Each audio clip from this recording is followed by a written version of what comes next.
आखिर एक कछुआ कितने तक का वजन उठा सकता है, ये आप सोच भी नहीं सकते। और YouTube पे कितने कितने सब्सक्राइबर पे YouTube क्या क्या गिफ्ट देता है, लेकिन क्यों फाइटर जेट्स में नट बोल्ट का यूज नहीं किया जाता। और फोन का ब्लूटूथ एक ऐसे राजा से इंस्पायर था जिसका सच में एक ब्लूटूथ था। और आप जो अपने मोबाइल में सेल्फी निकालते हो, लेकिन कभी सोचा दुनिया की सबसे पहली सेल्फी कौन सी है? और आखिर ये बाइक में ऐसा क्या है जिसे मुकेश अंबानी भी नहीं खरीद सकता? तो अगर आपको भी ये सब फैक्ट्स जानने हैं तो वीडियो को आधा देखने की गलती मत करना। तो देर किस बात की, तो चलो वीडियो को स्टार्ट करते हैं। नंबर 1, आखिर YouTube कितने कितने सब्सक्राइबर पर क्या क्या गिफ्ट देता है और कितने परसेंटेज लोगों के पास ये सब चीजें। ये तो आपको पता है कि 1 लाख सब्सक्राइबर पर YouTube सिल्वर प्ले बटन देता है और दुनिया में सिर्फ लगभग 2.2% क्रिएटर्स के पास ही है। 10 लाख सब्सक्राइबर पर गोल्डन प्ले बटन मिलता है, जो ये सिर्फ दुनिया में लगभग 0.5 क्रिएटर्स के पास ही है। लेकिन 1 CR सब्सक्राइबर पर YouTube से डायमंड प्ले बटन मिलता है। हाँ, ये बात अलग है कि ये सब रियल नहीं होते, जो बस YouTube के तरफ से एक क्रिएटर अवार्ड है। लेकिन 5 करोड़ सब्सक्राइबर पर कस्टम प्ले बटन मिलता है,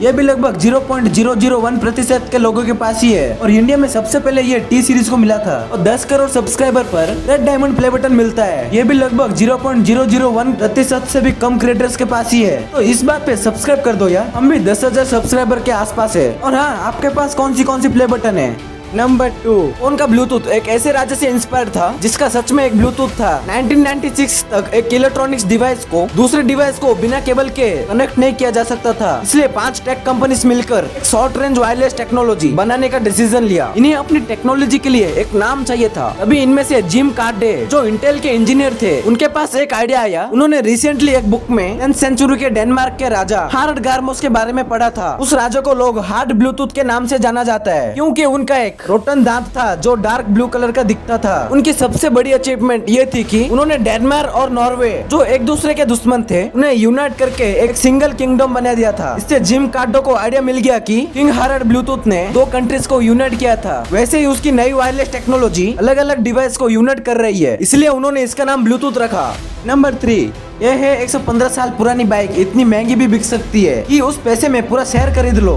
ये है दुनिया का सबसे रेयर बाइक। लेकिन ये बाइक एक बार किसी के घर के पुराने गोदाम में धूल खा रही थी। स्टोरी स्टार्ट होती है 1908 में एक छोटी सी कंपनी ने इस बाइक को बनाया जिसका नाम था हार्ली डेविडसन। और इसका नाम स्टार प्रैंक इसलिए पड़ा क्योंकि इसका पेट्रोल और तेल का डब्बा लोहे की पतली पत्तियों से बंधा होता था। लेकिन उस साल में सिर्फ 450 बाइक ही बनी थी और आज दुनिया में बस 10 से 12 ही बची है। इसलिए तो ये इतना रेयर है, जो कि 1000 में एक भी नहीं, इतना रेयर। फिर 1941 में एक आदमी को ये बाइक पुरानी बार में मिली, जो वहाँ 66 इयर्स तक रखी हुई थी। लेकिन बाद में पता चला कि इसके असली पार्ट्स अभी भी सेफ है, जैसे कि इंजन, सीट, टैंक सब ओरिजिनल। और फिर ये बाइक 2003 में ऑक्शन में बिकी और इसका प्राइस था 7.5 करोड़। इसलिए तो बोलते हैं ओल्ड इज गोल्ड।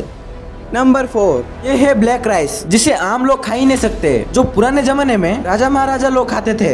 इस चावल का नाम है फोरबिडन राइस। नाम तो सुन लिया, जरा इसका काम भी सुन लो। सोचो दुनिया में इतने सारे चावल है, लाइक सफेद, ब्राउन एक्सेट्रा, लेकिन ये काला क्यों है? इसमें होता है एक नेचुरल कलर जिसे एंथोसाइनिन बोला जाता है। हाँ, ये वही चीज है जो जामुन और ब्लूबेरी को भी डार्क बनाता है। और ये रंग सिर्फ रंग नहीं, ये बॉडी को अंदर से बहुत स्ट्रॉन्ग बनाता है, जैसे कि दिल, दिमाग सबको प्रोटेक्ट करता है। और सबसे शॉकिंग बात, ये पकने के बाद काला नहीं बल्कि पर्पल कलर का हो जाता है। यहाँ तक तो सब ठीक है, लेकिन इस चावल को आम आदमी खा क्यों नहीं सकता? क्योंकि बहुत पुराने टाइम में चाइना के राजा ने इस चावल को सिर्फ अपने के लिए रखा था, और अगर गलती से भी कोई आम आदमी इसे खा लेता तो उसे दर्दनाक सजा भी मिलती थी।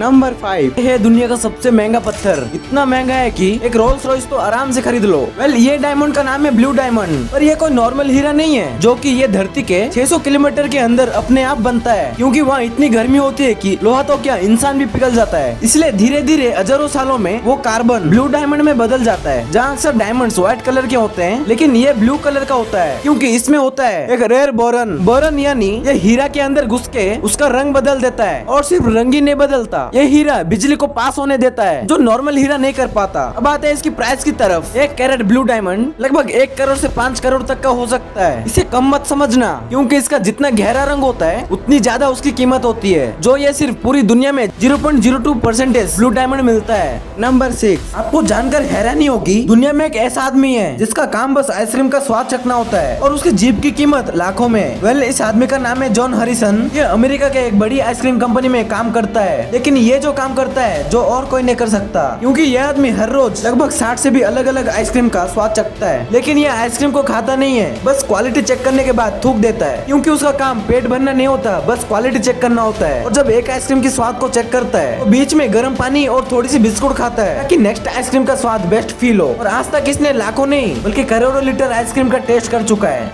नंबर 7। वो ये बात पता नहीं है कि फाइटर जेट्स में ये नट बोल्ट का यूज नहीं होता, तो फाइटर जेट्स बनाने के लिए किसका यूज होता है? तो देखो, हाई स्पीड फ्लाइट के टाइम बहुत ज्यादा वाइब्रेशन और स्ट्रेस जनरेट होता है। आप इस वीडियो को देख के अंदाजा लगा सकते हो, जब फाइटर जेट उड़ता है तो उसकी बॉडी में कौन सी मात्रा में वाइब्रेशन होती रहती है। ये वाइब्रेशन धीरे धीरे नट बोल्ट को लूज करता है, जिससे पार्ट्स अलग अलग होकर बिखर सकते हैं। लेकिन इस प्रॉब्लम को सॉल्व करने के लिए रिवेट्स का यूज किया जाता है। ये रिवेट्स को यूज करने के बाद डिफोर करके लॉक किया जाता है, इसलिए वो कभी लूज नहीं होता, इसलिए इससे रिस्क कम हो जाता है। नंबर 8। आखिर एक छोटा कछुआ से लेकर बड़ा कछुआ कितने तक का वजन झेल सकता है? सबसे पहली बात करें तो ये जो उसकी पीठ पर एक हार्ड प्लेट जैसा होता है, इसको बोलते हैं शेल, जो उसका घर भी है और सेल्ड भी। अब सवाल ये है, ये सील कितना स्ट्रॉन्ग होता है? सबसे पहले छोटा कछुए की बात करें तो ये लगभग 10 से 15 किलो तक का वजन आराम से झेल सकता है। अब आते एक नॉर्मल साइज वाली कछुए की तरफ, ये लगभग 25 से 30 किलो तक का वजन झेल सकता है। और असली शॉकिंग पार्ट तो ये है, सबसे बड़ा कछुआ जिसे जायंट टॉर्टोइस भी बोला जाता है, ये इतना स्ट्रॉन्ग होता है कि ये 1000 से लेकर 1500 तक का प्रेशर झेल सकता है, मतलब एक छोटी गाड़ी जितनी वजन। लेकिन मैं तो ये बोल दिया, लेकिन कछुए को झेलना और बचना दोनों अलग बात है। मान के चलो, अगर गाड़ी की टायर सीधी कछुए पर चढ़ जाए तो उसका सेल टूट भी सकता है, क्योंकि प्रेशर एक ही जगह पर कॉन्सेंट्रेट हो जाता है। लेकिन कछुए के ऊपर वजन धीरे धीरे और बराबर फैला जाए तो कछुआ उसे आसानी से झेल सकता है। नंबर 9। अपने स्कूल में ये जरूर पढ़ा होगा, मोर बारिश होते ही नाचना शुरू कर देता है। हाँ, ये बात तो सही है, लेकिन मोर क्यों नाचता है, मोरनी क्यों नहीं? अब नाचे कोई भी, पहले ये समझ लो ये नाचता क्यों है। तो देखो, जब हल्की हल्की बारिश गिरना शुरू होती है, अब एक सुंदर सा पीकॉक अपने बड़े बड़े रंग बिरंगे पंख खोल देता है और धीरे धीरे घूमकर नाचने लगता है। पर उसके पास खड़ी मोरनी चुपचाप देख रही होती है। अब यही बेइज्जती वाली बात हो गई ना, लड़का नाच रहा है और लड़की देख रही है। आखिर ऐसा क्यों? तो देखो, इसका राज प्रकृति के एक सिंपल रूल में छुपा है, जहाँ अक्सर मेल पीकॉक्स को ही अपनी ताकत और सुंदरता दिखानी पड़ती है ताकि वो फीमेल पीकॉक्स को इम्प्रेस कर सके। और इम्प्रेस सिर्फ नाचने से नहीं होता, वो देखती है उसमें चमकदार रंग नीला, हरा, सुनहरा और उसमें एक आग जैसी डिजाइन होती है। तो इस डिजाइन को देखकर मोरनी समझ जाती है कि ये मोर हेल्दी है और स्ट्रॉन्ग भी, और मेरा जीवन साथी बन सकता है। लेकिन उस मोर के जितना बड़ा और जितना चमकदार पंख, उतना ज्यादा चांसेस है कि मोरनी उसकी तरफ अट्रैक्ट हो। इसलिए तो मोर अपने पंख को गोल गोल घुमा के फैलाता है और जोर जोर से हिलाता है। और हाँ, ये डांस ज्यादा बारिश के टाइम ही होता है, क्योंकि मोर उस मोरनी को इम्प्रेस करता है, और इम्प्रेस का मतलब